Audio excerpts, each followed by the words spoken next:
Today we're taking a look at one of the least common but potentially most delicious things that you can smoke up in your barbecue: lamb. Today's sponsor is Shun Knives, and you can check them out online at shunknives.com. Shun has been making knives in Japan for hundreds of years. They are really some of the best knives around. This is their slicing knife. It's one of my favorites. They have this interesting handle design which works really well for right-handed people. They also have left-handed knives. And basically, this knife is lovely for brisket and other types of barbecue meats because you can go straight through in one clean stroke, and it's a nice, beautiful, clean cut. So this is my favorite thing for 4th of July barbecuing, and check out our brisket episode. You'll actually see this guy in action. Check them out online at shunknives.com and get your hands on some awesome cutlery today. So today we're talking about lamb, and I guess technically we're talking about sheep's meat. Now, sheep's meat is kind of classified into 3 groups, especially in New Zealand. You have lamb, and that's your young sheep's meat. Then you have hogget, which is the meat from the sheep that's about 1 year old. Finally, you have mutton, which is the oldest meat, the meat from adult sheep. Here in the USA, it's harder to find the distinction between young or old cuts of meat. The majority of what you're buying at grocery stores is on the younger side, and it'll just be called lamb. I think that one of the benefits of cooking with mutton, especially barbecue, is that because it's older, it's a little bit more gristly, it has a little bit more connective tissue and collagen, so it stands up well to smoke. But really, any type of lamb that you purchase, providing it has good marbling, will work well for barbecue. Just like pork or beef, there are all the same cuts on the sheep. You have the legs and the loins and the shoulders, and they kind of cook up the same way that you'd cook up something like beef.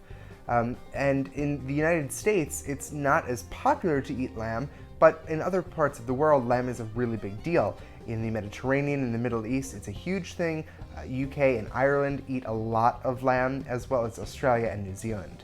Now, you might have had lamb chops or lamb kebabs or like a roast lamb, but if you haven't, the taste of lamb is kind of hard to describe. It's definitely a little bit more gamey than beef is, but it's also not as rich as beef is.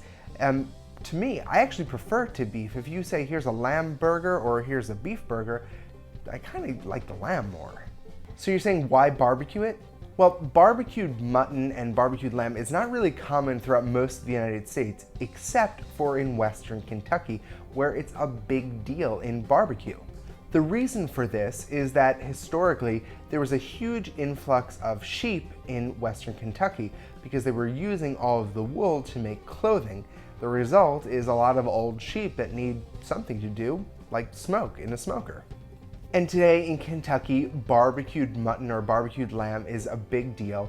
You can get it at a lot of different barbecue places, and it generally comes with this vinegar-based sauce that they call dip, mutton dip or lamb dip. And that's exactly what we are going to make today. First, set up your smoker, then rub some salt, pepper, and paprika into your lamb. Smoke it at 225 degrees for about 10 to 15 hours. This all depends on the size of your lamb. You'll want to average about an hour and a half for each pound of meat, but you'll know it's done when the internal temperature reaches about 195 degrees or the bone just kind of pops out really easily. Meanwhile, make your mutton dip.